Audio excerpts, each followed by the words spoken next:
कैसे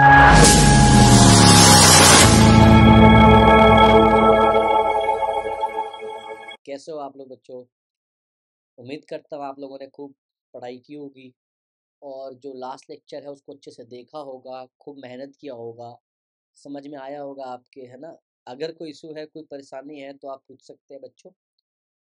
फिलहाल जो मैंने वादा किया था उस हिसाब से बेटा मैं उसको आगे लेके चल रहा हूँ। और आज का जो हमारा टॉपिक है बच्चों वो है इलेक्ट्रिक फ्लक्स। इलेक्ट्रिक फ्लक्स, है ना बच्चों?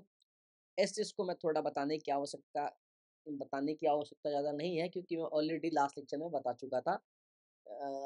मैं फिर वहीं से शुरुआत कर रहा हूँ। देखो, इलेक्ट्रिक फ्लक्स के ऊपर जो है बेटा वो न्यूमेरिकल बहुत इंपॉर्टेंट है। इलेक्ट्रिक फ्लक्स के ऊपर बच्चों न्यूमेरिकल बहुत इंपॉर्टेंट है। और ये न्यूमेरिकल इस हिसाब से इंपॉर्टेंट है बच्चों कि आप जरा इसको सोच नहीं सकते कि ये किस हिसाब का इंपॉर्टेंट क्वेश्चन होगा या किस तरह से क्वेश्चन होगा। क्लियर है? तो आओ बच्चों, मैं देखता हूँ कि क्या क्वेश्चन है और क्या इंपॉर्टेंस है इसकी इलेक्ट्रिक फ्लक्स की। सॉरी बच्चों। सो इलेक्ट्रिक फ्लक्स को पढ़ने की जो आवश्यकता है वो क्यों पड़ेगी वो थोड़ा देखेंगे। पहले तो मैंने आपको बताया था कि जो फ्लक्स है वो दो टाइप का होता है। मैं थोड़ा सा रिवीजन करा दूं। पहला इलेक्ट्रिक फ्लक्स और दूसरा मैग्नेटिक फ्लक्स। दोनों का जो सिंबल होता है दैट इज फाई। आप ओ लिख के या जीरो लिख के वर्टिकली काट दो। और दोनों जो है वो स्केलर क्वांटिटी होता है। मैंने समझाया था क्यों होता है, क्योंकि ये दोनों जो है वो डॉट प्रोडक्ट होता है। तो आपको दो चीज। दूसरा, मैंने इलेक्ट्रिक फ्लक्स का फॉर्मूला पढ़ाया था, phi equals to E vector dot D S vector और phi equals to E vector dot D A vector. वो एक ही बात है बच्चों, लिखने के ऊपर है कि कौन क्या लिखना चाह रहा है। तो डीएस भी सही रहेगा बच्चों और डीए भी सही रहेगा।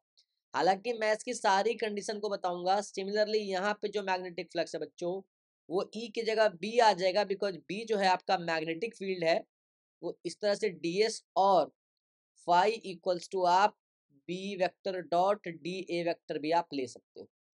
सो बच्चों, इसके बाद मैंने आपको कुछ बेसिक बातें बताई थी, जैसे आपको फ्लक्स के बारे में पता चल गया होगा कि फ्लक्स होता क्या है ना बच्चों? थोड़ा सा और कि फाई जो है यहाँ पे ई ए कॉस थीटा हो जाता था और फाई जो है यहाँ पे वो बी ए कॉस थीटा आ जाता था। मैं अभी तक लास्ट लेक्चर का ही थोड़ा बता रहा हूँ आपको बेटा। तो जो ये थीटा है, theta is the angle between electric field and area vector. Area को वेक्टर लिया है, ये बात भूलेंगे नहीं। सिमिलरली यहाँ भी जो आएगा वो theta is the angle between magnetic field and area vector. बच्चों ये सब मैं बार बार डिस्कस क्यों कर रहा हूं बच्चों? क्योंकि आपको पता होना चाहिए। लेट अस कंसिडर कि ये इस तरह से एक इलेक्ट्रिक फील्ड है। एक इलेक्ट्रिक फील्ड है इस तरह से और ये यूनिफॉर्म है, आपको दिख रहा होगा। अगर बच्चों मैं इसमें एक स्क्वायर बना दूं, बहुत सिंपल समझिएगा, अगर इसमें मैं एक स्क्वायर बना दूं तो मेरे सभी बच्चों को पता है कि स्क्वायर का जो एरिया होगा that is perpendicular. That is perpendicular. तो ये कैसा होगा बच्चों? अगर ये स्क्वायर है तो इसका जो इसका जो इलेक्ट्रिक फील्ड है वो अंदर होगा या बाहर होगा? मतलब ये इनसाइड जाएगा या आउटसाइड जाएगा? इनसाइड जाएगा बच्चों या आउटसाइड जाएगा? तो एक तो ये कंडीशन हो गया। दूसरा कंडीशन मैं आपको फील कराता हूं इलेक्ट्रिक फील्ड के माध्यम से बच्चों, ताकि आपको समझ में आ जाए कि क्यों पढ़ाया जाता है। देखिए, पहले वाले केस में जो आपका इलेक्ट्रिक फील्ड था वो इस डायरेक्शन में है, इस डायरेक्शन में देखिए। और जो बच्चों जो ये आपका एरिया वेक्टर है ये इस डायरेक्शन में है, एरिया इसमें है, परपेंडिकुलर होता है एरिया। और इधर इलेक्ट्रिक फील्ड है तो एंगल बना 90 डिग्री। बच्चों एंगल बना 90 डिग्री। इसका मतलब क्या है कि जब एरिया जो है ये प्लेन है, याद रखिएगा बच्चों, ये जो है रेड में ये प्लेन है। मैं अगर इसको सर्कल कर दूं ब्लू से तो बच्चों ये प्लेन है ना? ये क्या है? बेसिकली ये स्क्वायर है। तो स्क्वायर बेटा इस तरह से रखा हुआ है, बट इसका एरिया जो होगा वो परपेंडिकुलर होगा और इलेक्ट्रिक फील्ड इस हिसाब से जा रहा है, तो जो एंगल बना वो 90 बना। सिमिलरली बेटा इस तरह से एक इलेक्ट्रिक फील्ड जा रहा था, और देखो आप क्या करोगे, आप इस तरह से रखो, आप इस तरह से रखो, देखो आपने बिल्कुल रखा स्क्वायर ही है, लेकिन आपने क्या रखा, आपने प्लेन को इस तरह रखा और आपने यहाँ प्लेन को इस तरह रखा। तो आपको पता है यहाँ जो एरिया होगा इसका, वो बेटा क्योंकि आपको पता है परपेंडिकुलर होता है ना, परपेंडिकुलर होता है, तो आपने इस तरह रखा तो ऐसे गया, अब इसका एरिया इस तरफ गया, मतलब आप स्क्वायर को कैसे रखते हो, दैट इज वेरी इंपॉर्टेंट। तो इस कंडीशन में आप बच्चा आप देखोगे तो इलेक्ट्रिक फील्ड भी इधर ही है और एरिया वेक्टर जो है बच्चों वो भी इधर ही है, तो दोनों सेम डायरेक्शन में है, तो थीटा इक्वल्स टू 0 डिग्री, या आप कहते हो बेटा कि ये पैरेलल टू ईच अदर है, पैरेलल टू ईच अदर है बच्चों। बेटा ये बस समझने की बात है, आपको मैं समझाना चाहता हूं कि किस तरह से प्लेस्ड किया हुआ है। देखो मैंने ये भी प्लेस किया है और मैंने ये भी प्लेस किया है बच्चों, इसको थोड़ा सा और गहराई से आप समझिएगा, मैं इसको थोड़ा ऐसे दिखा रहा हूँ आपको, है ना, ऐसे।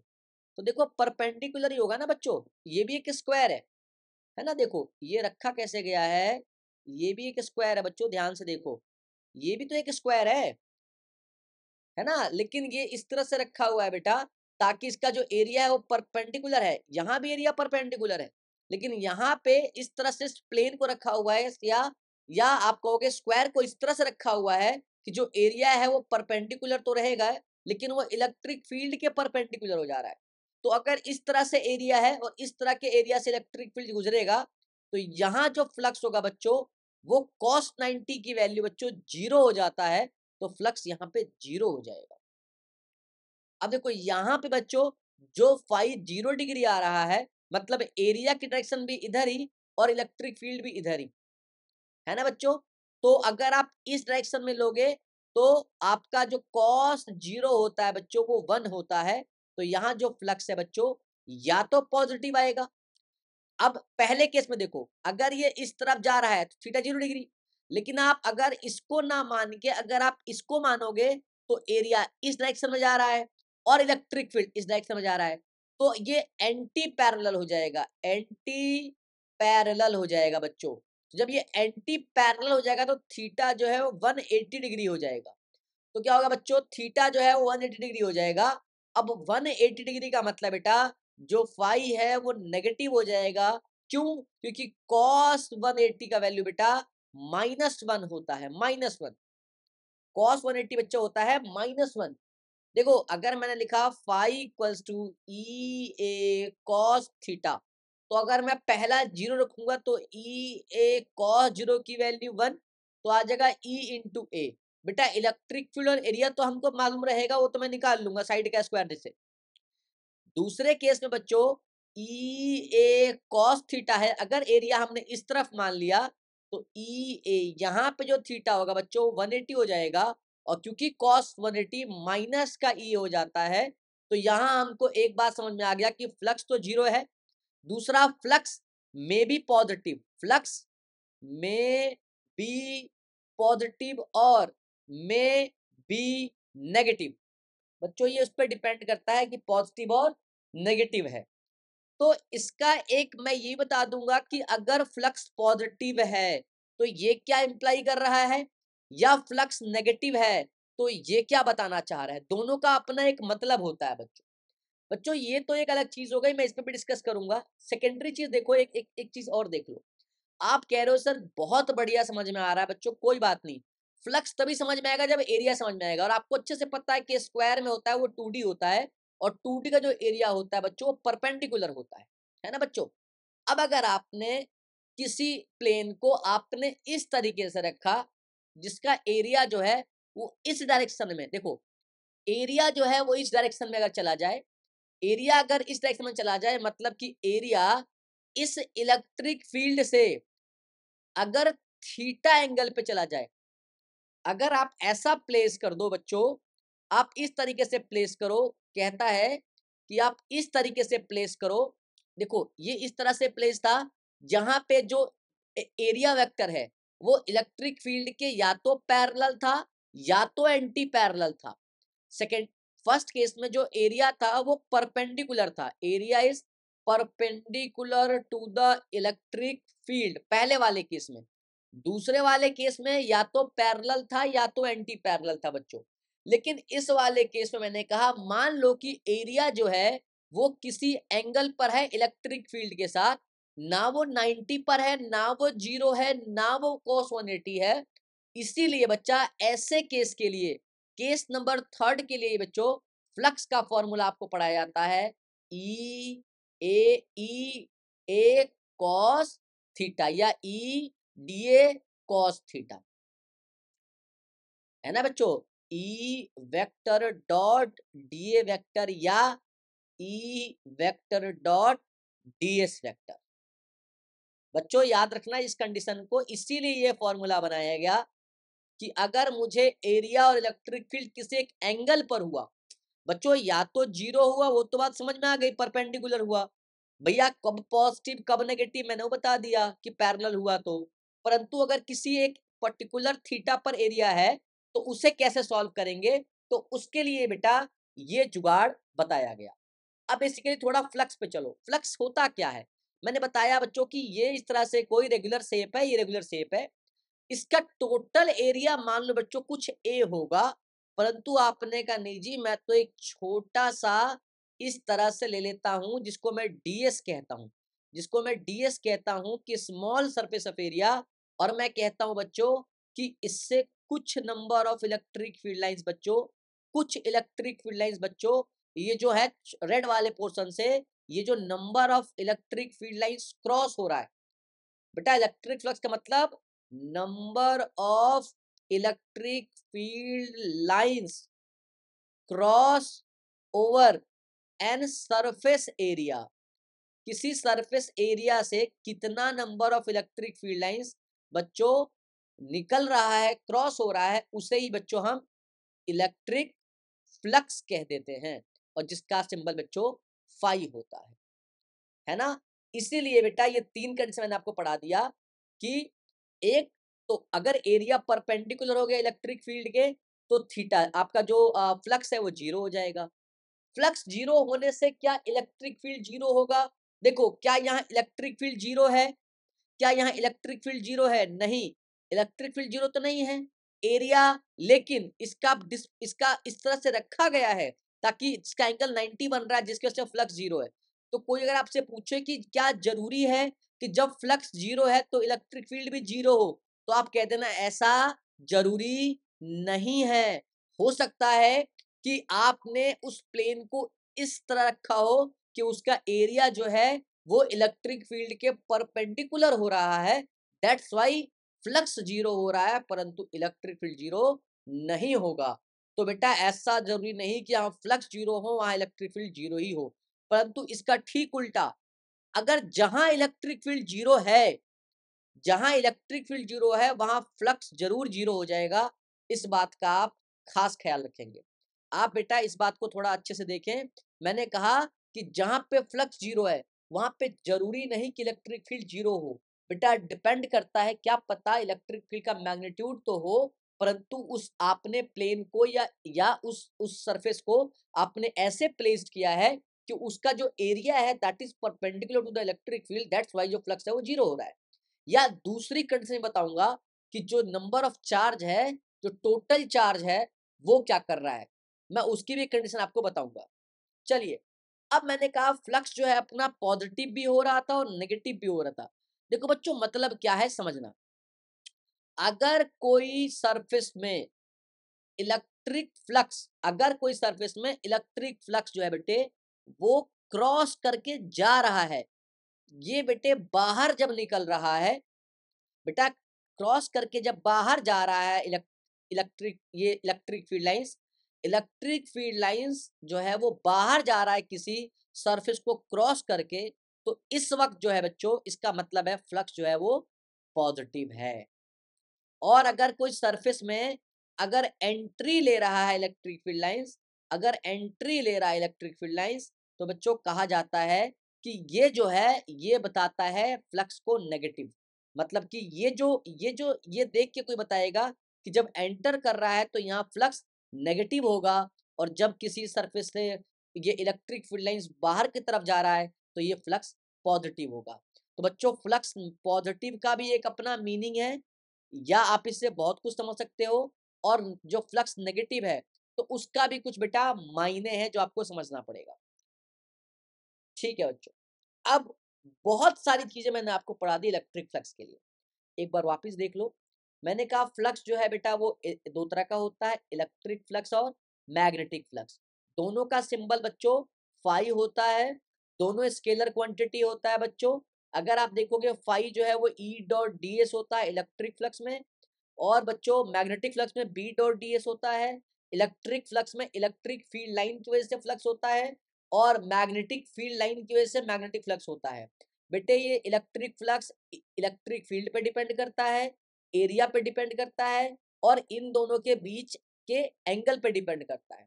मैं कोई पूछ ले आपसे कि electric flux depends upon which factor, तो पहला लिखोगे मैग्नीट्यूड ऑफ इलेक्ट्रिक फील्ड, दूसरा एरिया, एंड तीसरा थीटा, मतलब एंगल बिटवीन देम। सिमिलरली बेटा कोई मैग्नेटिक फ्लक्स को पूछे तो बोलोगे मैग्नेटिक फील्ड पे डिपेंड करता है, एरिया पे डिपेंड करता है, और उसके थीटा पे डिपेंड करता है। बच्चों फ्लक्स तभी चेंज होगा जब या तो इलेक्ट्रिक फील्ड चेंज हो, या एरिया चेंज हो, या थीटा चेंज हो। बेटा फ्लक्स देखो यहाँ पे जीरो हो रहा है ना, किसकी वजह से? थीटा की वजह से। यहाँ पे देखो बच्चों फ्लक्स पॉजिटिव हो रहा है ना, किसकी वजह से? थीटा की वजह से। नेगेटिव हो रहा है ना बच्चों, किसकी वजह से? थीटा की वजह से। सो बच्चों इस तरह से फ्लक्स को पढ़ना है, और आपको फ्लक्स का मीनिंग समझना है कि जो इलेक्ट्रिक फील्ड लाइंस हैं वो किसी सरफेस एरिया को से क्रॉस कर रहा है तो उसे इलेक्ट्रिक फ्लक्स कहते हैं बच्चों। अब ये इलेक्ट्रिक फ्लक्स क्यों पढ़ाया जाता है? क्योंकि बच्चों ये आपको यूज आएगा गॉस थ्योरम में। अब ये गॉस थ्योरम क्या है समझना। बच्चों गॉस थ्योरम क्या है उसको समझने के लिए थोड़ा सा मैं आपको वापस बेसिक की तरफ ले चलूंगा। बच्चों बात क्या है कि आपको एक पॉइंट सोर्स, अगर मैं पॉजिटिव क्यू कहूं तो पॉइंट सोर्स कहते हैं इसको कहते हैं पॉइंट सोर्स। अगर किसी पॉइंट सोर्स के पास अगर आपको इलेक्ट्रिक फील्ड आर डिस्टेंस पे, मान लो कोई पॉइंट पी है, यहाँ पे आपको इलेक्ट्रिक फील्ड निकालना है बच्चों, क्योंकि ये सिंगल चार्ज है तो आपको पता है कि यहाँ पे इलेक्ट्रिक फील्ड निकालना आसान है। सर कैसे? भैया आपने वो फॉर्मूला लगा देना है E vector equals to F by q, और यहाँ क्यू की आपके लिए आसान हो जाएगा। आपने कहा हाँ भाई आसान हो जाएगा। अब सिंगल चार्ज के लिए F इक्वल्स टू आप यूज करते हो के क्यू, क्यू का आर स्क्वायर का क्यू, तो क्यू से क्यू कट जाता है, और जो इलेक्ट्रिक फील्ड का वैल्यू आता है के क्यू बाई आर का स्क्वायर होता है। तो बच्चों आप इलेक्ट्रिक फील्ड निकाल तो पा रहे हो, लेकिन किसकी हेल्प ले रहे हो? आप इस फोर्स की हेल्प ले रहे हो। चलो सिंगल चार्ज था, पॉइंट सोर्स था, तो इलेक्ट्रिक फील्ड निकाल लिया आपने, फोर्स की जानकारी थी। अब इन्होंने कहा भैया मैं आपके टास्क को बढ़ाऊंगा। बोला कैसा टास्क? बोला भैया अब पॉइंट सोर्स नहीं रहेगा, और अब इलेक्ट्रिक फोर्स भी नहीं रहेगा। देखो उसके लिए आपको उसने डिस्ट्रीब्यूशन सिखाया, ये बेसिक समझिएगा। डिस्ट्रीब्यूशन सिखाया आपको, डिस्ट्रीब्यूशन। चार्ज, मान लो बेटा कि एक ही बोरी है, इस बोरी में बहुत सारा चार्ज है।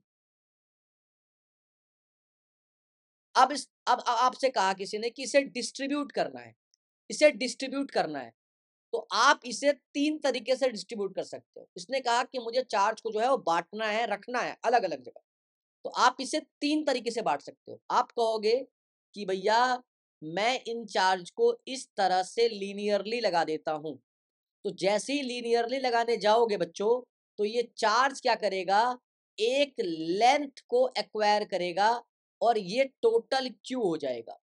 तो बच्चों जब किसी चार्ज को किसी लेंथ के ऊपर डाल देते हैं तो इसे बोलते हैं लेमडा, और इसे कहते हैं लीनियर चार्ज डिस्ट्रीब्यूशन, या डेंसिटी कह सकते हो आप। जो आपका दिल करे आप कह लेना, लीनियर चार्ज डिस्ट्रीब्यूशन या लीनियर चार्ज डेंसिटी, ये लेमडा। तो लेमडा बेसिकली क्या होता है, कितना चार्ज आपने कितने लेंथ में डाला है। इसका बड़ा सिंपल आसान उत्तर देख लो एक तरह से।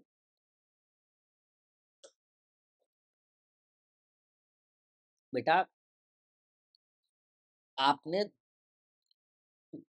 आपने बच्चों क्या करा कि आपने छोटी-छोटी आपने स्कूल में चॉक ले लिया इस तरह से बहुत सारी चॉक ले लिया आपने और मैंने कहा इस चॉक को बेटा आपको प्लेस करना है, तो आप क्या कहोगे? कहोगे सर मैंने 10 चॉक लिया 1, 2, 3, 4, 5, 6, 7, 8, 9, 10 सर मैंने 10 चॉक लिया, जब 10 चॉक को सर मैं लीनियरली लगाया, तो सर इस पूरे 10 चॉक ने सर मेरे मेरे हिसाब से सर जो इसने लेंथ एक्वायर करा, वो करा सर 1 मीटर। तो सर मैंने कहा कि बताओ कितना चौक आपने डिस्ट्रीब्यूट किया, तो आप बोलोगे ना कि 10 चौक जो है मैंने वो 1 मीटर में रखा है। मैंने क्या बोला 10 चौक जो है मैंने वो 1 मीटर में रखा है, तो बेटा ये चौक का डिस्ट्रीब्यूशन हो गया। सिमिलरली देखो ना यहाँ बहुत सारे चार्ज थे, आपने उन चार्ज को एल लेंथ में बिछा दिया, एल लेंथ में डिस्ट्रीब्यूट कर दिया, तो बेटा इसे कहते हैं लीनियर चार्ज डिस्ट्रीब्यूशन या लीनियर चार्ज डेंसिटी। आपने इसको लीनियरली लगा दिया, तो आपने इसको लेमडा बोला। तो फॉर्मूला क्या होगा? Q अपॉन L, मतलब जितना चार्ज जितने लेंथ में आपने डिस्ट्रीब्यूट कर दिया। सिमिलरली बेटा देखो ये तो 1D हो गया, समझिएगा आपको बड़ा आसान समझाता हूँ। बेटा 3 तरह होता है, पहला 1 डायमेंशन होता है, दूसरा बेटा 2 डायमेंशन होता है और तीसरा 3 डायमेंशन होता है। तो 1 डायमेंशन में तो स्ट्रेट लाइन या लीनियर, स्ट्रेट लाइन या लीनियर। अब स्ट्रेट लाइन ऐसे भी हो सकता है, ऐसे भी हो सकता है, ऐसे भी हो सकता है। तो कोई बच्चा ये ना कहे कि इसको ऐसे, बेटा इसको आप इस तरह से भी सजा सकते हो, इस तरह से भी आपको वो वर्टिकल भी दे सकते हैं। और बेटे जा अभी तो सीबीएसई में आपको इस तरह से ही देंगे ये, बट जेई में इस तरह से वर्टिकल दे के आपसे थोड़ी दूरी पर इस पॉइंट पर आपसे इलेक्ट्रिक फील्ड पूछ लेंगे। ये भी प्रीवियस ईयर क्वेश्चन है बेटे, ये भी प्रीवियस ईयर क्वेश्चन है आपका लेमडा में, शायद 23 में आया हुआ है या 22 में आया हुआ है। मैं इस पे ज़्यादा डिस्कस नहीं कर रहा हूँ, बस बेसिक बताने की कोशिश कर रहा हूँ। समझे बच्चे, ये डिस्ट्रीब्यूशन है, इसको पढ़ना पड़ेगा आपको। तो बेटा ये जो डिस्ट्रीब्यूशन है ये लीनियर चार्ज डिस्ट्रीब्यूशन है, ये 1D में है। अब 2D, 2D के लिए क्या करोगे? एक एक्स एक्सिस बनाओगे, एक वाई एक्सिस बनाओगे। तो बेटा ये 2D है ना? तो 2D में अगर आप चार्ज को रखते हो, अगर आप चार्ज को रखते हो बच्चों, तो आपने एक एल लेंथ यूज किया है, एक ब्रेथ यूज किया है। तो बेटा इसे कहते हैं, क्योंकि बेटे ये 2D हो गया और 2D में पता है आपको एरिया निकालते हैं, तो इसलिए बेटा इसको बोलते हैं सरफेस एरिया चार्ज डिस्ट्रीब्यूशन या सरफेस एरिया चार्ज डेंसिटी। अब आपने जो टोटल चार्ज है इसको एक एरिया में लगा रखा है, तो जो सरफेस चार्ज डेंसिटी होता है बच्चों, उसको हम सिग्मा कहते हैं। बेटा sigma, sigma is what? Surface charge density और डिस्ट्रीब्यूशन। तो सिग्मा क्या हो जाएगा बच्चों? देखो लीनियर वाले को लेमडा, एरिया वाले को सिग्मा। अब बताओ कितना चार्ज कितने एरिया में कर रखा है, तो Q/A। हालांकि बेटा मुझे इसकी यूनिट बताने की आवश्यकता नहीं है, चार्ज का कूलाम, एरिया का मीटर स्क्वायर, तो ये कूलाम पर मीटर स्क्वायर हो जाएगा। सिमिलरली यहाँ हो जाएगा कूलाम पर मीटर। अब तीसरा 2D हो गया बच्चों, अब 3D होगा। तो 3D कैसे करोगे? आपको पता है 3D में वॉल्यूम आ जाता है, 3D में वॉल्यूम निकालते हैं। तो बच्चों इस तरह से आपने एक स्फीयर ले लिया और आपने वहां चार्ज इस तरह से आपने रख दिया। वॉल्यूम के लिए आप सिलेंडर भी ले सकते हो, है ना बच्चों, लेकिन आपने स्फीयर ले लिया, तो यहाँ बच्चों बोलते हैं रो, ये रो है। ठीक है बच्चों, रो को बोलते हैं Q/V, मतलब कि चार्ज कितने वॉल्यूम में आपने रखा हुआ है, तो इसे कहते हैं वॉल्यूम चार्ज डेंसिटी या डिस्ट्रीब्यूशन, मतलब आपने चार्ज का कैसे वॉल्यूम में डिस्ट्रीब्यूट किया है। तो बेटा ये जो 3 बेसिक टर्म्स है, लीनियर चार्ज डेंसिटी या distribution, surface area charge density और तीसरा वॉल्यूम चार्ज डेंसिटी। तो बेटा सुनो, एक लेमडा है, एक सिग्मा है, एक रो है। लेमडा का मतलब होता है Q/L, सिग्मा मतलब होता है Q/A, रो मतलब होता है Q/V। बच्चों नाम से भी आप देखोगे ना तो आपको समझ में आ जाएगा। बेटा लेमडा, लेमडा मतलब होता है वेवलेंथ और वेवलेंथ मतलब होता है लेंथ। अगर आप याद रखना चाहो तो लेमडा का मतलब हो जाता है वेवलेंथ, अगर आप याद करना चाहो तो वेवलेंथ का मतलब होता है लेंथ। तो देखो बेटा लेमडा मतलब Q/L। सिग्मा, बेटे ये सिग्मा जो है वो एरिया के लिए यूज किया गया है, तो Q/A, और रो जो है बेटा वो Q/V। ये 3 बेटा बेसिक टर्मिनोलॉजी है जो आपको आना चाहिए, जिसका आपको ज्ञान होना चाहिए। अगर बच्चों आपको ये समझ में आ रहा है, अगर आपको यहाँ तक समझ में आ गया, जैसे बेटा अगर मैंने कहा कि 10 कूलम का चार्ज है, 10 माइक्रो कूलम का चार्ज है, जिसको बेटा आपने 10 सेंटीमीटर में प्लेस किया है, बताओ कितना लैम्डा आएगा। तो आप सीधा Q बाई एल कर दोगे। Q कितना आएगा, 10 माइक्रो कूलम माइनस 6, और एल जो है 10 सेंटीमीटर 10 का पावर माइनस 2 मीटर हो जाएगा, है ना बेटा। ये कूलम ये मीटर, अब -2 ऊपर जाके +2 हो जाएगा 10। तो बेटे अब जो है बेटा मैं आपको गॉस थ्योरम बेटा पढ़ाऊंगा। अब आपको बेटा मैं गॉस थ्योरम पढ़ाऊंगा, क्योंकि बच्चों अब आप जो है वो इस चीज के लिए तैयार हो चुके हो। Gauss theorem. अब बेटा गॉस थ्योरम को पढ़ाने के लिए अभी लकीली क्या है कि आपने इलेक्ट्रिक फ्लक्स भी पढ़ लिया है बच्चों, और इलेक्ट्रिक फ्लक्स के साथ साथ बच्चों आपने चार्ज डिस्ट्रीब्यूशन भी पढ़ लिया है। अगर आपने ये दोनों पढ़ लिया बच्चों, तो फिर आपका गॉस थ्योरम स्टार्ट किया जाना चाहिए। ठीक है बेटा, है गॉस थ्योरम, है ना। जैसा कि मैंने आपको ये सारा कुछ पढ़ा दिया बच्चों, तो गॉस थ्योरम को कैसे पढ़ते हैं थोड़ा देखो। पहली बात तो आपको ना ये चीज़ जानने की है, आप ये हैबिचुअल बनो कि कोई भी चीज़ हम पढ़ते हैं तो उसके पीछे रीज़न क्या है, क्यों पढ़ते हैं, है ना। और अगर आपने फ्लक्स पढ़ लिया है ना बच्चों, अगर आपने फ्लक्स पढ़ लिया है, तो आपको गॉस थ्योरम में कोई समस्या नहीं आएगी। बस मेरी 3 बातों का खास ख्याल करिएगा। मैं आपको रीज़न समझाता हूँ, फिर जैसा मैं कहता हूँ आप उस तरह से फॉलो कीजिएगा, आपको बिल्कुल समझ में आ जाएगा, सारे सवाल हो जाएंगे। एक-एक सवाल मैं आपको लगवा दूँगा और आप लगा लोगे सवाल। सवाल कैसे लगाते हैं मैं बता दूँगा। इधर मैंने कहा बच्चों फ्लक्स। सो जनरली फ्लक्स के पीछे की जो कहानी है वो आपको समझ में आ गया होगा, ई वेक्टर डॉट डीएस वेक्टर। अब फ्लक्स को मैं स्टार्टिंग से देखूं तो ये था कि कोई सरफेस एरिया है, उस सरफेस एरिया से जितना number of electric field lines cross करेगा, जितना number of electric field lines बच्चों क्रॉस करेगा वो आपका फ्लक्स कहलाता है। तो इस चीज को मैं इतने डिटेल में और इतने आराम से क्यों पढ़ा रहा था आपको अभी समझ में आ जाएगा कि मैं बार बार डिस्कस क्यों कर रहा था। देखिए बच्चों आपको वो जो मैंने बताया था फॉर पॉइंट सोर्स के लिए आपने जो एक पर्टिकुलर पॉइंट पर एक इलेक्ट्रिक फील्ड निकाला था, उसके लिए आपने बच्चों कूलम्स लॉ का यूज किया था, और कूलम्स लॉ का यूज करके बच्चों आपने फोर्स को निकाला था।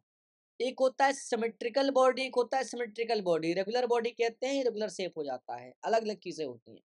सो जब हमको फोर्स पता होता है हम तभी इलेक्ट्रिक फील्ड निकाल पाते हैं, इसके अलावा अपन इलेक्ट्रिक फील्ड नहीं निकाल पाएंगे।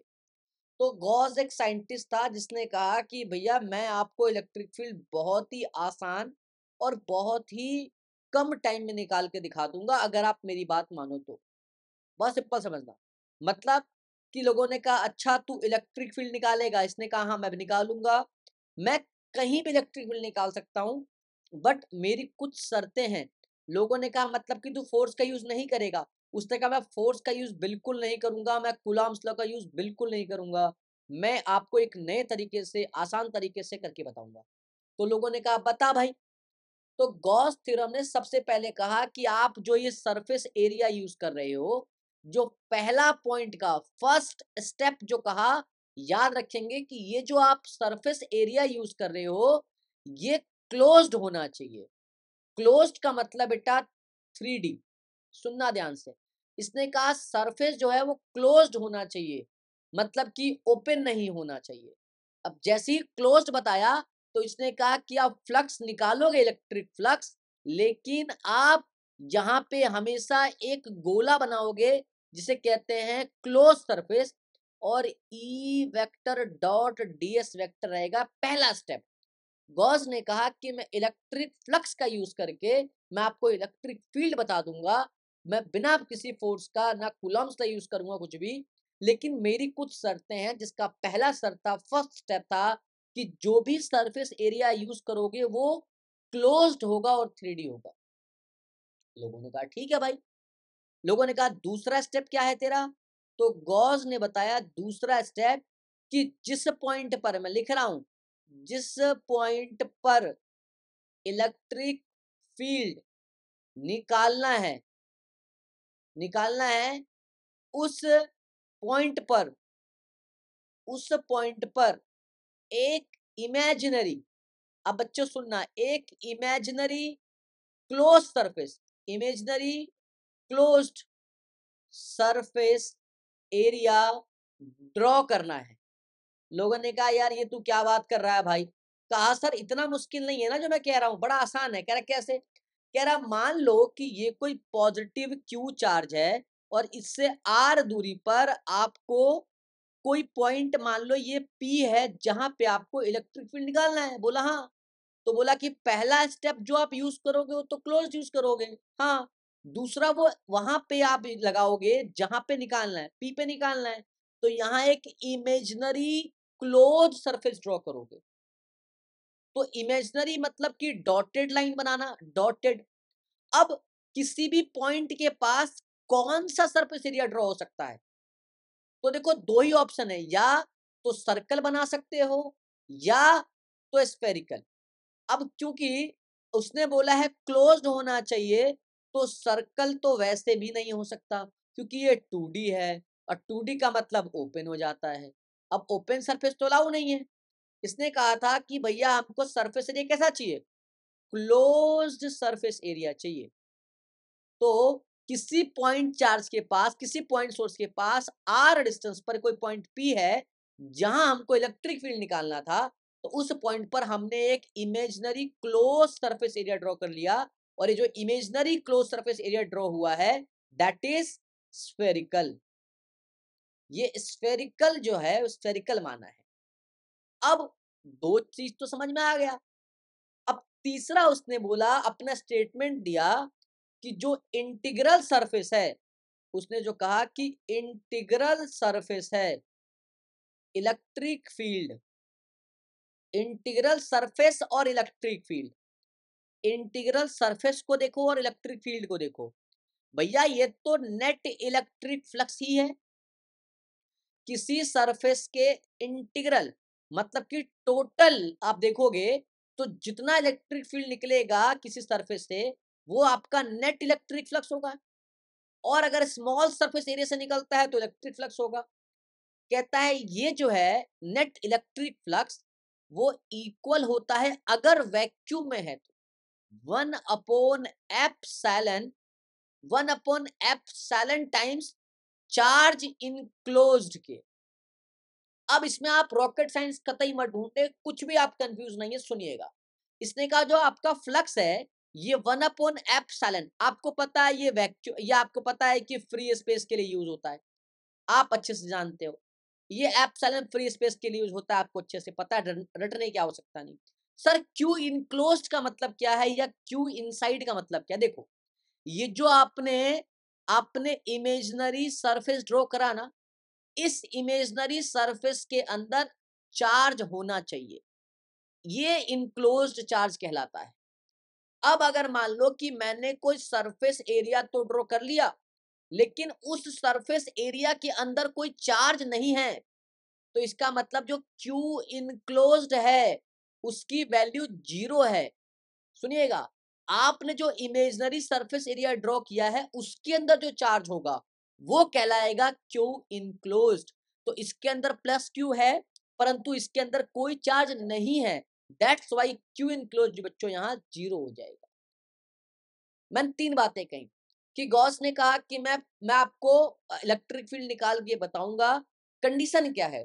कंडीशन ये बोला कि मैं जो एरिया यूज करूंगा फ्लक्स के लिए वो क्लोज सरफेस एरिया यूज करूंगा और जिस पॉइंट पर निकालना है उस पॉइंट पर यूज करूंगा लेकिन इमेजिनरी करूंगा।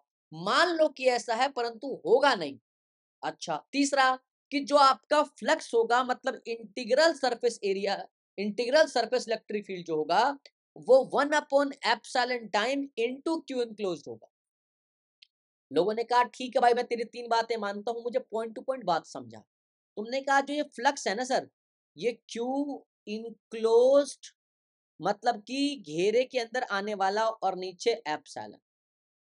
तुमने कहा ठीक है भाई, ये गॉस थ्योरम के अकॉर्डिंग, ये गॉस थ्योरम के अकॉर्डिंग आपने ये थ्योरम दिया। तुमने कहा हाँ। तभी एक बच्चे ने कहा कि सर जो आपका फ्लक्स होता है वो तो जो गॉस ने था वो क्लोज लिया था, ई वेक्टर डॉट डीएस वेक्टर। मैंने कहा तो सर जब फ्लक्स इसके बराबर हो सकता है और यहाँ फ्लक्स इसके बराबर है, तो सर ये तीनों में तो आपस बराबर हो सकता है। मैंने कहा बिल्कुल हो सकता है। तो फ्लक्स जो है वो क्लोज्ड, बेटा गॉस थ्योरम के लिए E vector dot DS vector equals to q enclosed upon epsilon. और आप यहीं से निकालोगे तो आ जाएगा कि E vector dot DS vector upon q enclosed upon epsilon. बच्चों यही फॉर्मूले का इस्तेमाल आपके साथ किया जाएगा और आपके साथ ये सारे फॉर्मूले आपसे डराइव कराए जाएंगे। ये 3 पॉइंट मैं करके बताता हूं आपको, है ना। मैं हवा में बताऊंगा तो आपको समझ नहीं आएगा, है ना, हवा में नहीं समझ में आएगा। मैं वापस ले लेता हूं, इसी पॉइंट चार्ज को ले लेता हूं। मान लो कि ये कोई पॉजिटिव क्यू है जो आर डिस्टेंस पर कोई पॉइंट पी है। यहाँ पे इस पॉइंट पी पर इलेक्ट्रिक फील्ड पूछा है। तो मैंने क्या कहा था, पहला पॉइंट, जिस पॉइंट पर पूछा है बच्चों उस पॉइंट पर एक imaginary close surface area draw करोगे। तो ये तो बेटा बचपन में पढ़ाया जाता है आपको फिगर, कि पॉइंट के पास सर्कल बन सकता है या स्फेयर बन सकता है। तो आपने यहाँ पे एक स्फेयर ड्रॉ कर दिया, क्योंकि सर्कल नहीं बन सकता, क्योंकि उसने ओपन को मना करा है, क्योंकि उसने क्लोज को बोला है, क्योंकि उसने क्लोज को बोला है बच्चों। तो जब उसने क्लोज को बोला है, क्लोज सरफेस को बोला है, तो अब क्लोज सरफेस जो है बेटा वो 3D है। और 3D का मतलब जो है बच्चों वो उसका एरिया जो डायरेक्शन होगा वो कैसा होगा, बाहर की तरफ। तो इस पॉइंट पे खड़ोगे तो बाहर की तरफ एरिया, यहां से बाहर की तरफ, यहां से बाहर की तरफ, यहाँ ये एरिया वेक्टर है। मतलब कि एरिया का पर्टिकुलर डायरेक्शन आपको दे रहा है कि जिस जगह पे आप खड़े हो वहां से बाहर की तरफ। तो this is the direction of area, direction of area ये जो है। और पॉजिटिव चार्ज है, तो पॉजिटिव चार्ज का जो इलेक्ट्रिक फील्ड होगा वो भी आउटसाइड होगा, वो भी आउटसाइड होगा। तो जब पॉजिटिव चार्ज का इलेक्ट्रिक फील्ड भी आउटसाइड है, तो मतलब ये कि जो जिधर इलेक्ट्रिक फील्ड है, बताया था मैंने, जिधर इलेक्ट्रिक फील्ड है उसी के पैरेलल या उसी के सेम लाइन में एरिया वेक्टर है। मतलब कि थीटा जो है वो 0 डिग्री हो जाएगा। आपको देख रहा है, आप लिखोगे कि electric field and area vector are parallel to each other और are in same line, तो थीटा 0 डिग्री हो जाएगा।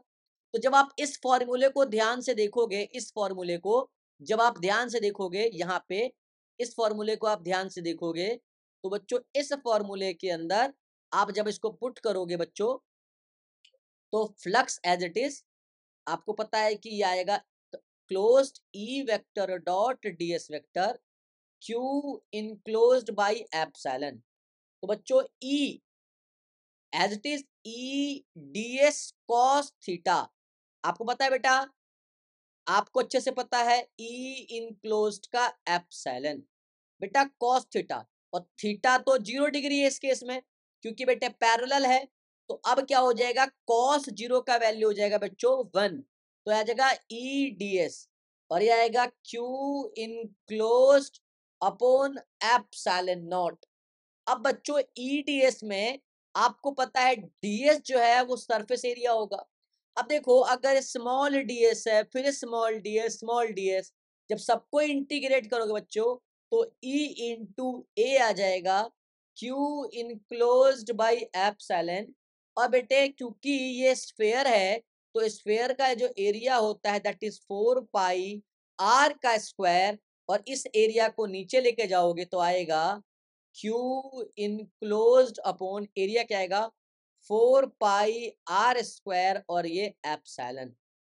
तो आप इसको अच्छे से अगर इक्वेट करोगे तो आएगा E equals to q enclosed upon 4 pi epsilon r का स्क्वायर। अब बच्चों देखो ये आपका 1/4 पाई एप्सिलॉन ही तो है, और 1/4 पाई एप्सिलॉन के बराबर होता है बच्चों। ये चीज मैंने आपको बता रखा है, तो आप यही चीज यहाँ अप्लाई करोगे तो जो आपका इलेक्ट्रिक फील्ड है वो आ जाएगा क्यू इनक्लोज्ड इनटू के अपॉन आर का स्क्वायर। देखो बच्चों सेम फॉर्मूला वही आया जो आपने कूलम्स लॉ का यूज करके किया था, लेकिन यहाँ पे कितना आसान है। वापस देखो, आपको ये पॉइंट चार्ज था, यही आपका इनक्लोज चार्ज है जो ड्रॉ करने के अंदर आ जाए। अभी पॉजिटिव क्यू चार्ज था, बाहर की तरफ इलेक्ट्रिक फील्ड लाइंस, इसके आसपास आपने क्या करा है, एक imaginary close surface area draw का, जिसका जिसका एरिया वेक्टर किधर की तरफ, बाहर की तरफ। तो दोनों के बीच का थीटा मिल गया, और मैंने बताया था कि ये चीज में अगर आपने एंगल निकाल लिया, ऑलमोस्ट सादा सवाल हो गया बेटे। तो ई डॉट डी एस में ds जो है आपका ये फिर cos थीटा आ गया, cos थीटा में थीटा 0 पुट किया, cos 0 की वैल्यू 1 होती है, और ई ds पे बेटा आपका आपने इक्वेट करके E equals to k q by r का स्क्वायर आपने बेटे सॉल्व कर लिया। तो ये बेटा आपका गॉस थ्योरम है। जब आप इसको निकालोगे तो गॉस थ्योरम के अकॉर्डिंग बेटा बहुत सारे सवाल हैं, है ना बेटे। गॉस थ्योरम का अपना एक एप्लीकेशन है, मैं आपको बता देना चाहता हूँ बच्चों। गॉस थ्योरम का अपना एप्लीकेशन क्या है, सुनना। एप्लीकेशन ऑफ गॉस थ्योरम, बेटा हमने जो ये वाला किया ना पहला वाला, वो बेटा ऑलरेडी कर लिया। Electric field due to a point source और point charge by using Gauss theorem.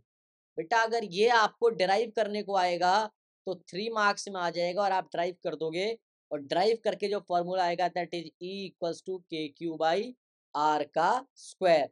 बेटा इससे भी आपको ग्राफ बनाने को आएगा, तो आप E और R का ग्राफ बेटे आप बना देना इस तरह से करके, है ना बच्चों। ये इस तरह से गॉस थ्योरम पे मैं इस पे न्यूमेरिकल्स भी कराऊंगा, घबराने की आवश्यकता नहीं है। आप बिल्कुल ना घबराएं बच्चों, आप घबराएंगे तो काम खराब हो जाएगा। घबराएं कतई नहीं, आपने बस क्लोज सरफेस एरिया याद रखना है। बेटा मैंने इसीलिए आपको उस दिन पढ़ाया था बेसिक में, ओपन टाइप एरिया 2D और 3D। मैं वापिस आपको बेटा एक बार सिलेंडर का केस बता देता हूँ।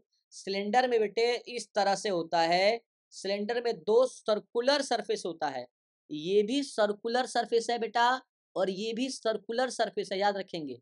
अगर अगर बच्चों ये और ये दोनों ऐड हो जाता है, ये दोनों अगर ऐड हो जाता है, तो इसे कहते हैं total surface area of cylinder. और बच्चों ये दोनों अगर डिलीट हो जाता है, दोनों हटा दिया जाता है, तो जो बचता है उसे कहते हैं बेटे curved surface area of cylinder. तो बेटे दोनों के फॉर्मूले को आपको याद रखना पड़ेगा, तब जाके इक्वेशन आप कर पाओगे बच्चों, ठीक है। देखो सिमिलरली मैंने आपको चार्ज डिस्ट्रीब्यूशन सिखाया था, तो बेटा सुनना, अगला जो गॉस थ्योरम का यूज करके एप्लीकेशन में जो आपको इलेक्ट्रिक फील्ड निकालने की आवश्यकता पड़ेगी, वो आपको पड़ेगा लाइन चार्ज में। इस लीनियर चार्ज का दूसरा नाम बच्चों लाइन चार्ज भी है, कह देगा आपको लाइन चार्ज पे निकालना है या लीनियर चार्ज, पहला। बच्चों दूसरा जो सरफेस एरिया बोला है, इसको प्लेन सीट भी कहते हैं। प्लेन सीट, देखो ये एक प्लेन सीट है बच्चों, ये एक प्लेन सीट है, पेपर है, ये एक पेपर है बच्चों, देखो ये प्लेन सीट है ना, ये एक प्लेन सीट है, ये एरिया देखो सरफेस एरिया ही तो है, ये इसमें पूछ लेगा। और तीसरा जो बच्चों पूछता है वो पूछता है वॉल्यूम वाला। हालांकि वो शायद आपके सिलेबस में इस बार नहीं है, सीबीएसई में। अगर नहीं है तो भी कोई बात नहीं है, तो भी कोई बात नहीं, क्योंकि उसमें ज्यादा टाइम नहीं लगेगा, बड़ा इजी है। वॉल्यूम वाले में बेटा इस तरह से है कि आपको इस तरह से एक रिंग दिया रहेगा, उस रिंग में बेटा पॉजिटिव चार्ज इस तरह से इसका वॉल्यूम जो है वो दिया रहेगा बच्चों। एक इनसाइड पूछेगा और एक आउटसाइड पूछेगा, तो वो उस तरह से बच्चा मैं आपको बता दूंगा कि ये क्या बोला हुआ है, कैसे इसका सॉल्व करेंगे। तो बच्चों जो इसका एप्लीकेशन है वो तीन है, एक लाइन चार्ज, दूसरा प्लेन सीट या सरफेस एरिया, और तीसरा बच्चों वॉल्यूम। तो भाई जो बच्चे हैं मेरे, वो जो गॉस थ्योरम पे सवाल भी करना चाहते हैं, उन्हें सवाल कराया जाएगा। एक बात की कुछ बेसिक्स में और बता दूं बच्चों, जो क्यूब बनता है ना, ये क्यूब, तो क्यूब के 6 फेसेस होते हैं। आपको पता है क्यूब जो है बेटा वो 6 स्क्वायर से मिलके बनता है, याद रखिएगा। तो एक स्क्वायर का एरिया बच्चों एक का स्क्वायर होता है, तो एक यहाँ पे ऐसे 6 स्क्वायर हैं, इसीलिए इसका जो एरिया होगा 6a स्क्वायर होगा। तो ध्यान रहेगा बच्चों, जब भी हम कोई बात करेंगे सो आपने बेटे इसको इक्वेट करना है, आपने क्वेश्चन को लगाना है, फिर बेटे क्वेश्चन लगा के ही आपको समझ में आएगा कि मैं क्या कहने की कोशिश कर रहा हूँ। और बेटे आप इलेक्ट्रिक फील्ड की हमेशा डायरेक्शन को आप समझेंगे, कहीं लिखा हुआ है 10 आई कैप, तो इसका मतलब आपको समझना पड़ेगा कि इलेक्ट्रिक फील्ड एक्स की तरफ जा रहा है, एक्स की तरफ जा रहा है आई कैप का मतलब। अगर सिर्फ 10 आई कैप दिया है तो एक्स की तरफ जा रहा है, और बगल बगल में कुछ लिखा हुआ है तो भी बेटा वेक्टर। अब बेटे यहां से ना आपको कॉन्सेप्ट के साथ साथ वेक्टर का आना बड़ा अनिवार्य है, क्योंकि आपको वेक्टर आएगा तभी आपसे हो पाएगा। अब आप कहोगे सर वो सटीक टॉपिक बता दो, वो सटीक क्वेश्चन बता दो जो सीबीएसई में आएगा, तो मैं आपको सटीक सवाल भी बता दूंगा, वो सवाल आप कर लोगे, डिराइव कर लोगे, आपके एग्जाम में हो जाएगा बच्चों। बट मेरा कंसर्न ये है कि आपको एटलीस्ट ये समझ में आए कि क्वेश्चन को लगाना कैसे है, क्योंकि बेटा ये रोड मैप मैंने बताया था जो जेडब्ल्यू को भी जाएगा, नीट को भी जाएगा। तो अगर सिर्फ आप सीबीएसई के लिए अगर आप कर लोगे तो फिर जेई में तो आपको पढ़ना ही पड़ेगा, तो क्यों ना आप यहीं से पढ़ते हुए चलो, है ना, कई सवाल तो यहीं से आ गया है, तो इस चीज को देखोगे तो समझ में आ जाएगा मैं क्या कहने की कोशिश कर रहा हूँ, है ना। सो आओ देखते हैं।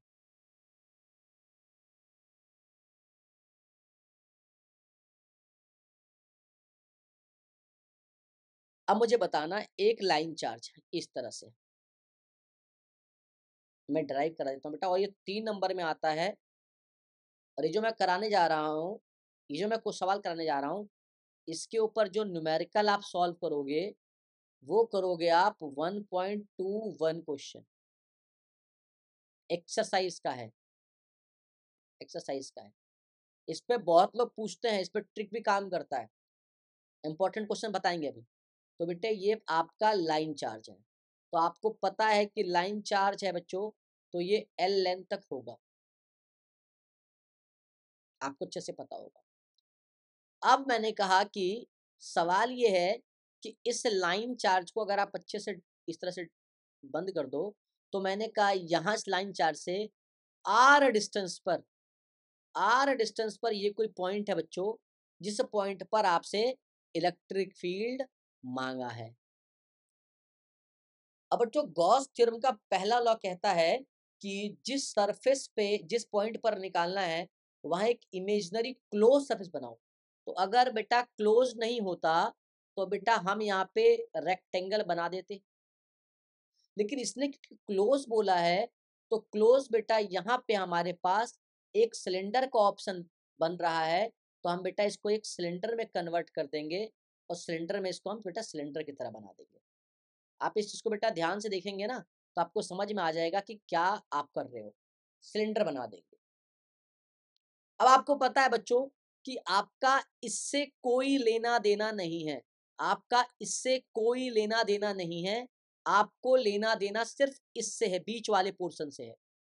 तो बेटा इसको आप एरिया A1 कह दोगे, इसको आप एरिया A2 कह दोगे, और इसको आप एरिया A3 कह दोगे। मैं बहुत बेसिक टर्म्स से बात कर रहा हूँ बच्चों, रटने की आवश्यकता कतई नहीं है। सर हमने सिलेंडर ही क्यों बनाया, बच्चों ऑप्शन यही था हमारे पास, इसके सामने हमको क्लोज सर्फेस बनाना था, और वो सिलेंडर ही बन पाएगा। ये थोड़ा मैथ्स अगर गणित पढ़ लेते बेटे जब आप छोटे थे 7th 8th में, तो समझ में आ जाता कि हमने सिलेंडर क्यों बनाया है। बट कोई बात नहीं, अगर नहीं समझ में आ रहा है तो सीख लीजिए, मैं अभी सिखा दे रहा हूँ। दूसरी बात बेटे, total surface area of cylinder और curved surface area of cylinder का फॉर्मूला होता है 2 पाई r का l। बच्चों आर यही वाला, आर यही वाला, ये वाला आर बच्चों, ये वाला आर, और एल बच्चों ये वाला एल, और 2 पाई बड़ा बेटा पूरा, यहां से यहां तक जो है ना ये पूरा ये 2 पाई है। ठीक है बच्चों, ध्यान समझना। तो ये curved surface area of cylinder का फॉर्मूला होता है, टोटल सरफेस एरिया में 2 पाई r l में आप क्या करोगे कि दो आपको सर्कुलर सरफेस है, तो आप बेटा पाई आर स्क्वायर यहां से और पाई आर स्क्वायर यहां से ऐड कर दोगे, तो 2 पाई r का स्क्वायर हो जाएगा, यहां से 2 पाई r का स्क्वायर हो जाएगा, और आप यहां से 2 पाई r कॉमन ले लोगे तो l प्लस r बचेगा। हालांकि मैं यहाँ गणित पढ़ाने नहीं बैठा हूं बच्चों, मैं आपको सवाल कराने बैठा हूं।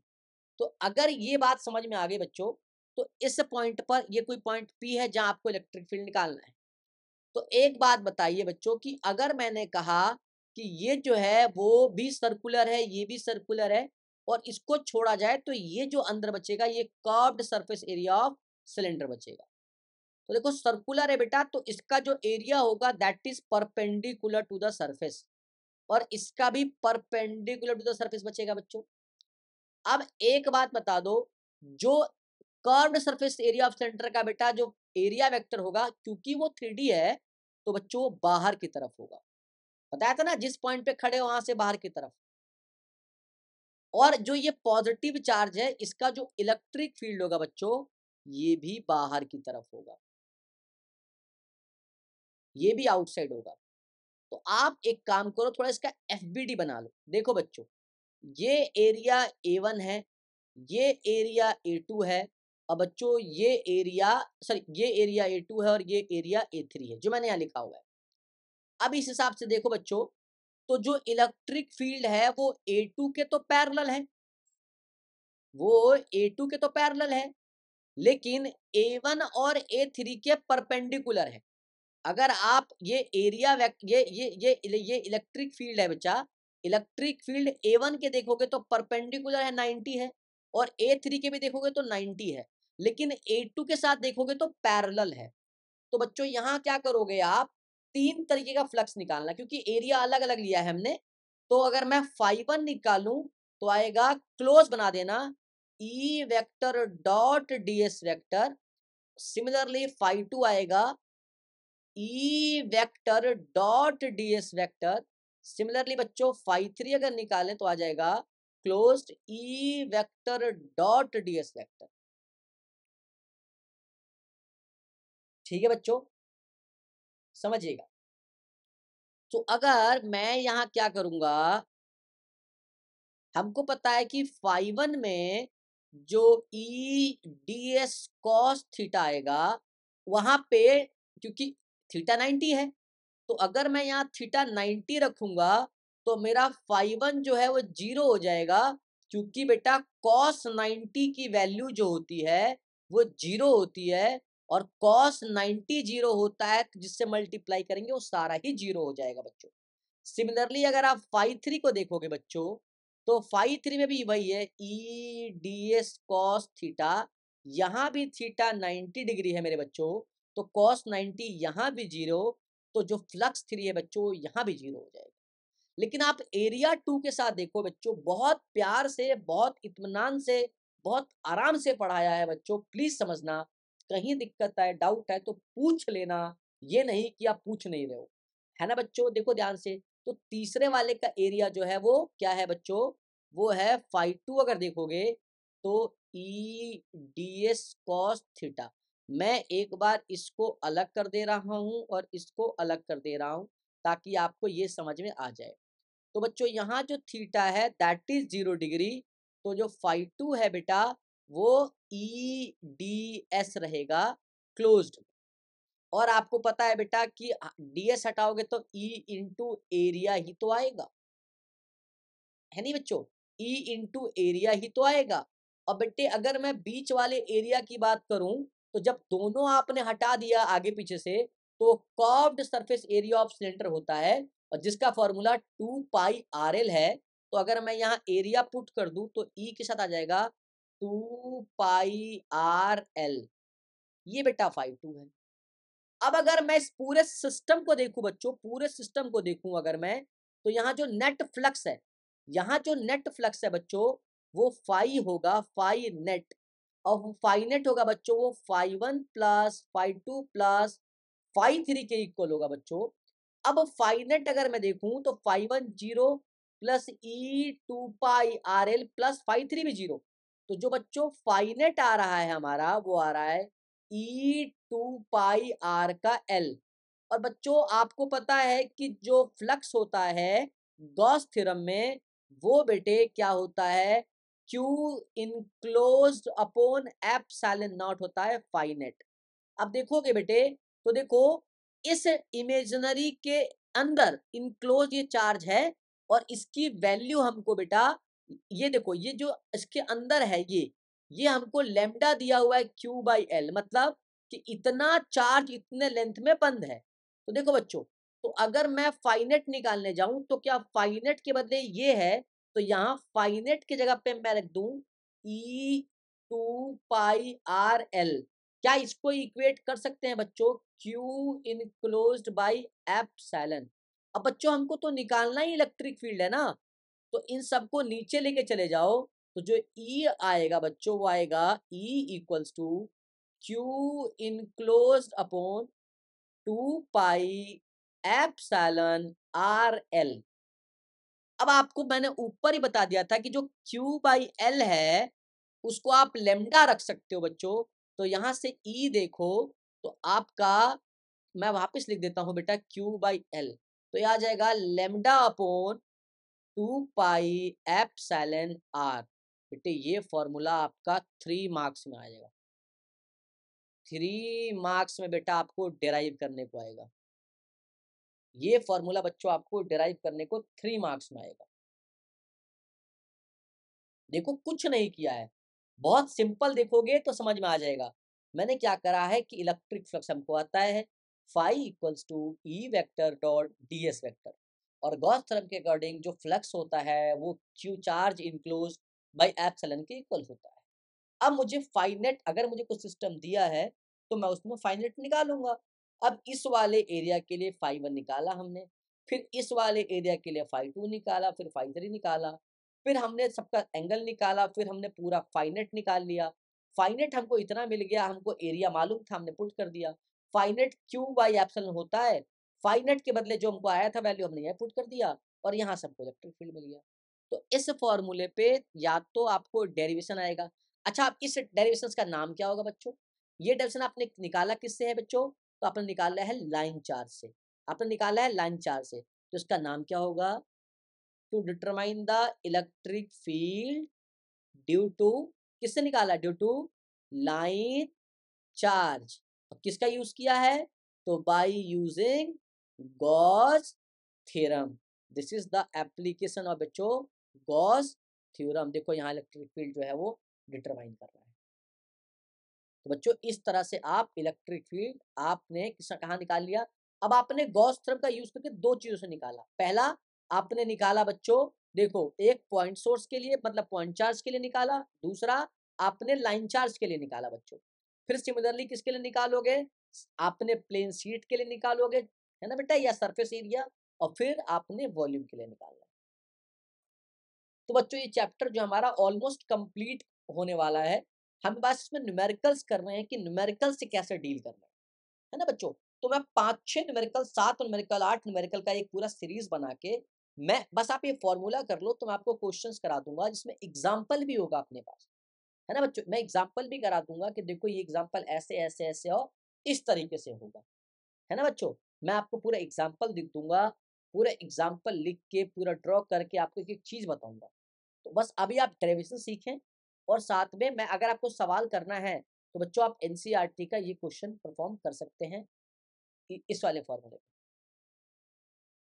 ठीक है बच्चों, और मैं जो भी बताऊंगा पुराने एनसीईआरटी के हिसाब से बताऊंगा, नई एनसीईआरटी के हिसाब से मैं आपको नहीं बता पाऊंगा बच्चों। ठीक है, तो फिर बच्चे अभी का जो हमारा सीरीज चलेगा बेटे, इसके बाद जो मैं कराऊंगा बेटे, वो कराऊंगा आपको प्लेन सीट के लिए। किसके लिए कराऊंगा बच्चों? मैं आपको जो कराऊंगा बच्चों वो प्लेन सीट के लिए कराऊंगा। ठीक है, उसका बेटा वॉल्यूम के लिए कराऊंगा। जब ये दोनों हो जाएगा बच्चों, तो फिर मैं आगे बच्चों आपको न्यूमेरिकल्स कराऊंगा, न्यूमेरिकल्स कराऊंगा बच्चों। आज बेटा सैटरडे है ना, ये जो ये बच गया है बेटे, ये आपका संडे तक कंप्लीट हो जाएगा विथ न्यूमेरिकल। संडे तक कंप्लीट हो जाएगा बेटा विथ न्यूमेरिकल। तो जो मंडे से है बेटा, वो चैप्टर सेकंड स्टार्ट करेंगे हम, इलेक्ट्रिक पोटेंशियल एट कैपेसिटेंस। सो बेटा देखो, मैंने कहा था कि ये थोड़ा सा लंबा जाएगा, बिकॉज बेटा इसमें बहुत सारी चीजें पढ़ानी है। सेकंड चैप्टर से बेटो मैं आपको सिर्फ इम्पोर्टेंट टॉपिक्स पढ़ाऊंगा, उसमें से इम्पोर्टेंट न्यूमेरिकल्स कराता चलूंगा, और फिर बच्चों मैं आपको इस तरह से पूरे फ्लो में साथ लेके चलूंगा। तो बेटे हम अगला प्लेन शीट आपको कराएंगे, फिर बेटे हम आपको वॉल्यूम वाला कराएंगे। अभी बेटा फिलहाल ये आपको समझ में आया कि नहीं आया, आप इस पे ध्यान दें। फिर बच्चों उस हिसाब से बच्चे मैं फिर आपसे मिलता हूँ, फिर आपको मैं प्लेन सीट और वॉल्यूम बेटा करा के, न्यूमेरिकल करा के चैप्टर खत्म करता हूँ। अभी के लिए बच्चों इतना ही। आप इसको समझ के देखें, कोई दिक्कत आए, परेशानी है, गॉस थ्योरम को समझें, फिर आप मुझे बताएँ बच्चों। आज के लिए बहुत-बहुत धन्यवाद बच्चों आपको, है ना? और आप इसे बढ़िया से देखें, उन दोस्तों तक पहुँचाएँ जिन्हें ज़रूरत है ना? और बेटा आप कमेंट करके बताएँ मेरे को कैसा लगा, है ना? अगर आपको अच्छा लगा तो भी आप बताएँ, बुरा लगा तो भी बताएँ कि कहाँ दिक्कत है, फिर मैं उसको सॉल्व कर दूँ। ठीक है बच्चों?